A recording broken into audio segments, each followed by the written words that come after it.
अस्सलाम वालेकुम नाज़रीन, धरती टाइम सां गॾु आऊं आहियां अब्दुल अज़ीज़ जतोई।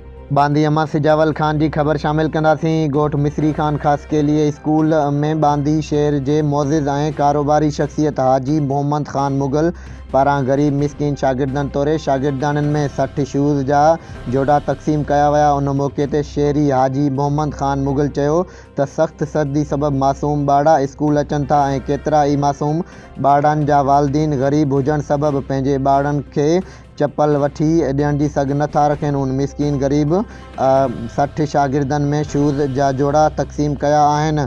मोहम्मद ख़ान मुग़ल वधीक चयो त रब पाक खे राज़ी करिणो आहे त उन जी इबादत कयो ऐं ग़रीब जो ख़्यालु रखो।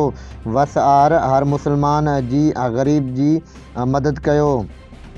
जॾहिं त स्कूल जे उस्तादनि ग़ुलाम नबी शेख, उस्ताद मोहम्मद मुराद ख़ासकेली ऐं शेरिन रियाज़ हुसैन, शबीर अहमद ऐं ॿियनि चयो त शहरी हाजी मोहम्मद ख़ान मुग़ल इंसानी नातनि हिन स्कूल में अची 60 शागिर्दनि में शूज़ जा जोड़ा तक़सीम कया आहिनि, जेको हिकु बहितरीनु अमल आहे। उन अमल खे ॾिसी ॿिया सरहंदी वारा बि पंहिंजे पंहिंजे भरपासे जे स्कूलनि में वञी उते ग़रीब पढ़ंदड़ शागिर्दनि में शूज़ ऐं कपिड़ा तक़सीम कनि। सरहंदी वारनि जे थोरी सपोर्ट ग़रीब मिसकिननि जे ॿचड़नि लाइ वॾी मदद आहे, जेका हर मुसलमान खे हिक ॿिए जी मदद करणु घुरिजे।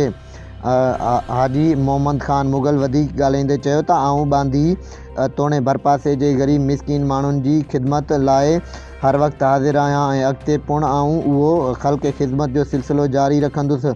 जॾहिं त उते मौजूदु उस्ताद मोहम्मद मुराद ख़ासकेली, उस्ताद ग़ुलाम नबी शेख, वक़ार खोखर ऐं वहीद मुराद ख़ासकेली तोड़े शागिर्दनि हाजी मोहम्मद ख़ान मुग़ल जा थोरा मञा ऐं अहिड़े अमल जी तारीफ़ साराह कई।